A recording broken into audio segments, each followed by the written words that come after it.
God's chosen ones never go to church, and before you gasp, before you judge, you better ask yourself what church you're even talking about. Because if you think God's elect are defined by pews, programs, and potlucks, you've already missed the gospel. I'm not here to entertain you. I'm not here to make you feel better about your lukewarm walk.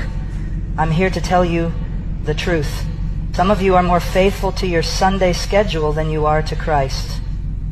And hell will be filled with churchgoers who thought attendance was obedience.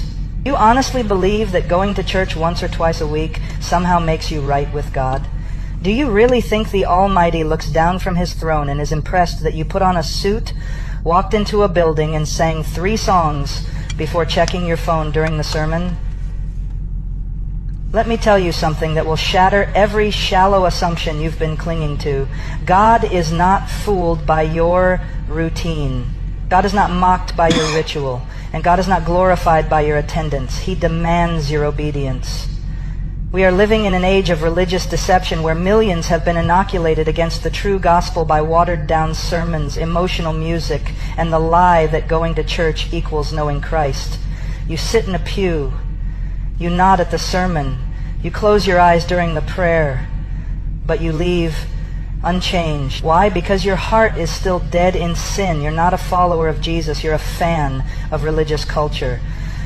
The Pharisees went to synagogue, they tithed, they fasted, they knew the scriptures better than most pastors today, and yet Jesus said to them, "You are of your father the devil." Why?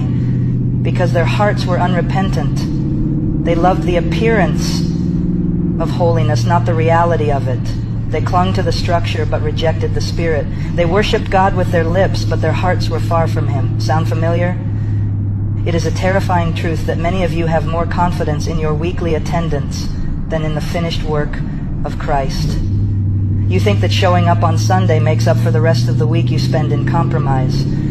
You believe that because your name is on a church roll, it's written in the Lamb's Book of Life, you are trusting in your religion, not in the Redeemer. And that trust will damn you. Let me say it plainly. The true Christian life is not 1 hour on a Sunday. It is a complete surrender of every part of your being to the Lordship of Jesus Christ. It is the daily crucifixion of self. It is holiness in secret, not performance in public. It is not about what you do in a building. It's about who you are when no one is watching. Amen.